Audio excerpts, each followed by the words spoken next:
오늘 사건 상황실에 전해진 화제의 뉴스입니다. 불 꺼진 아파트에 스파이더맨이 나타났습니다. 울산 남구의 한 아파트. 자세히 보니 17층 외벽에 누군가 매달려 있습니다. 그리고는 복도 쪽 창문을 열고 들어가는데요. 영화 스파이더맨을 방불케 하는 이 남성의 정체는 전문 절도범. 저녁 무렵에 불 꺼진 아파트를 주로 노렸고 직접 개발한 장비를 우유 투입구에 넣어 현관문을 열었습니다. 이런 방식으로 16차례에 걸쳐 훔친 금품만 무려 1억 2천만 원 상당. 남성은 지문 등을 남기지 않으려 장갑까지 착용하는 치밀함을 보였지만 CCTV 분석에 덜미를 잡혀 결국 구속됐습니다. 영업 중인 가게 주인을 폭행한 한 남성이 경찰에 붙잡혔습니다. 경남 창원의 한 오토바이 가게 앞. 한 남성이 가게 주인을 향해 주먹을 휘두르며 멱살을 잡습니다. 이 남성은 오토바이를 수리했는데 전기 자전거를 안 줬다며 영업을 방해하러 온 건데요. 사실 이러한 상황은 한두 번이 아닌 상습적으로 가게 영업을 방해하는 폭력배였습니다.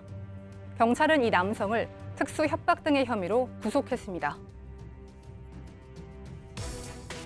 지게차와 승용차 사이에 사고가 일어났는데 운전자는 어디에도 없었습니다. 차들이 오고 가는 주차장에서 지게차 한 대가 움직이기 시작합니다. 왼쪽으로 방향을 틀어 주차된 차량으로 다가가는데요. 계속 미는 바람에 차 뒤쪽이 들리기까지 했습니다. 그런데 알고 보니 이 지게차에는 사람이 타고 있지 않았는데요. 사이드 브레이크가 제대로 작동하지 않는 바람에 내리막길에서 미끄러지고 만 겁니다. 다행히 인명피해는 없었지만 잠깐의 부주의가 사고로 이어진 아찔한 순간이었습니다. 마약 투약 혐의를 받는 가수 박유천 씨가 검찰에 넘겨졌습니다. 거짓말을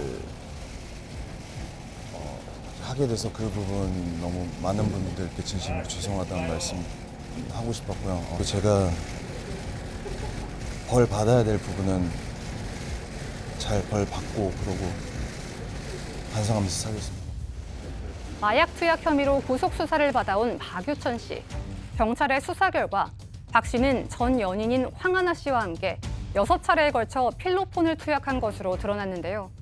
또 지난해에는 한 차례 혼자 투약한 혐의도 있습니다. 줄곧 결백을 주작하던 박 씨는 구속된 이후 뒤늦게나마 호기심에 마약을 하게 됐다고 털어놨는데요. 이로써 박 씨가 처음 기자회견을 연 지 23일 만에 검찰로 송치되며 사건은 일단락됐습니다. 지금까지 사건 상황실이었습니다. 네, 박유천님 마약 투약 혐의를 받고 있는데 이제 검찰로 송치되는 과정에서 지금 얘기 들어보면 거짓말한 거에 대해서 죄송스럽다는 얘기를 했습니다. 맞습니다. 거짓말까지 얘기했군요. 맞습니다. 거짓말이라는 언급을 자신의 입으로 드디어 했죠. 그래서 경기 남부경찰청 마약수사대에서 이제 수원지검으로 이 구속 송치가 된 겁니다. 네. 기소가 된 거죠. 이제 그런 상황에서 지금 처음으로 언론에 다시 얼굴을 드러냈는데 제가 보기에는 이제는 다 내려놓은 것 같습니다. 그동안은 결단코 마약을 하지 않았다. 이런 이야기를 할 때 박유천을 내려놓을 수 없었다. 이런 이제 진술이 나왔다는 얘기를 전해드렸는데 이제 거짓말을 하게 된 점 많은 분들께 죄송하다는 말씀을 드리고 싶었다. 아마 예. 반성을 하는 것 같고요. 그리고 벌 받아야 할 부분은 벌을 받고 반성하면서 살겠다. 이런 이야기를 남겼네요. 마약 수사가 이제 박유천 씨 관련된 박유천 개인에 대한 수사는 뭐 이 정도 이제 어느 정도 일단락되는 모습인데 또 다른 마약 수사로 진전이 될까요? 박유천 씨 수사는 이게 네. 마무리 단계고요. 이제 황하나 씨가 아직도 사실은 숙제가 좀 남아있다고 합니다. 왜냐하면 황하나 씨 같은 경우는 2015년도에 이미 마약을 했는데 그 부분이 있었는데 그 불기소 처분이 됐다는 부분이 문제가 됐지 않습니까? 그것도 수사를 해야 되고 그러니까 박유천 씨와 함께한 거 말고 다른 수사가 남아있는 겁니다. 그리고 네. 박유천 씨와 함께 있었을 때는 박 씨가 당연히 이 SNS를 통해서 마약을 구했는데 혼자 따로 있었을 때는 아는 사람으로부터 필로폰을 또 건네받았다는 거예요. 그러니까 그 부분에 또 수사를 해야 되는데 혹시라도 이제 그럼 또 박유천 말고 누구 연예인이나 뭐 재벌 연관됐나 하는데 그런 사람들이 연관된 정황은 없다고 합니다. 예. 자, 박유천 관련된 내용 알아봤고요. 또 앞서 저희가 사건 상황실에서 전해드렸던 내용 중에 하나가 이제 건물 외벽 타고 스파이더맨으로 이 도둑놈이 잡혔습니다. 예. 네. 17층 아까 뭐 우리 화면으로 봤지만 아찔하지 않습니까? 예. 저 사람은 고소공포증 넘는 것 같은데요. 하여튼 이 사람은 빈 아파트를 침입해가지고 억대 금품을 훔친 혐의예요. 주로 이 사람은 울산, 포항 이런데 이제 지역을 돌면서 그러니까 주인이 없는 아파트입니다. 이게 맞벌이 하는 분들은 거의 집 비워놓고 나가잖아요. 그런 집을 노리거나 초저녁에 불이 꺼져 있는 집, 이런 아파트 여기만 이제 대상으로 해서 아까 보신 것처럼 아파트 난간을 통해 갖고 옆으로 이동하지 않습니까? 예, 예. 저거 한 번만 실수하면 끝나는 거거든요. 예, 그럼에도 불구하고 저렇게 난간을 통해서 이동을 하고 이러는데 이 사람이 꾼일 수밖에 없는 게요. 족적이라든지 이런 걸 남기지 않으려고 신발을 비닐로 쌌대요. 그러니까 아마 저 현장에는 족적이 없는 겁니다. 예, 예. 게다가 모자하고 마스크를 철저하게 써가지고 본인의 머리카락이라든지 분비물 같은 게 흘리지 않도록 하는 그런 치밀함을 보였다고 합니다. 아, 이게 전문적인 절도범이라고 해야 돼요. 그러니까 자기의 어떤 전문성을 충분히 발휘하는 그런 절도범이라고 할 수가 있는데. 예.